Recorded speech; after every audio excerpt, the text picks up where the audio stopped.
క్రీస్తునాథుని యందు ప్రియమైన సహోదరి సహోదరులారా, ఈనాటి దివ్యగ్రంథ పఠనాలు మనకు విశ్వాసంగా ఎలా ఉండాలి మరియు విశ్వాసం ఎలా తగ్గిపోతుంది అనే విషయాన్ని బోధిస్తున్నాయి.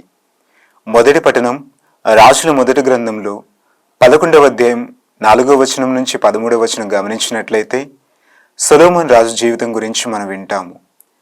సొలొమోను రాజు మొదట దేవుడికి కృతజ్ఞత కలిగి జీవించి ఆయన ఎంతో ప్రేమించాడు. కానీ తన వృద్ధాప్యంలో మాత్రం అతని హృదయం దేవుని నుండి దూరమై ఇతర దేవతల వైపు మొగ్గు చూపాడు.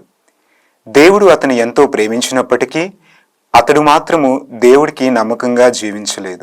అందువల్ల దేవుడు అతనికి శిక్షను విధించాడు. కానీ దావీదు మీద ఉన్న ప్రేమ కారణంగా అతని రాజ్యాన్ని సంపూర్ణంగా అతని నుండి తీసివేయలేదు. ఇక్కడ మనం గమనించినట్లయితే దేవుడు న్యాయవంతుడిగా మరియు కరుణామయుడిగా తెలియచేయబడినాడు అని గ్రహించవచ్చు.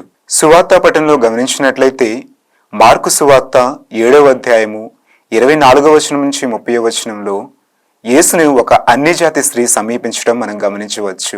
ఆమె తన కుమార్తె దెయ్యం పట్టి బాధపడుతుండగా స్వస్థత కొరకు యేసు ప్రభుని గాఢమైన విశ్వాసంతో వేడుకుంటుంది.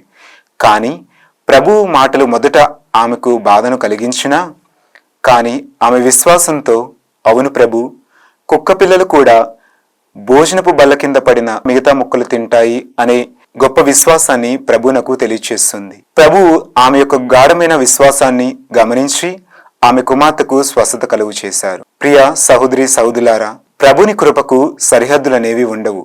జాతి స్థితి అర్హతల కన్నా విశ్వాసం గొప్పది. మనం ఎప్పుడైతే విశ్వాసంతో వినయంతో దేవుని ప్రార్థించినట్లయితే ప్రభువు మన మొరను ఆలకించి మన జీవితాల్లో ఆశీర్వాదాలను నిండుగా మెండుగా దయచేస్తాడు.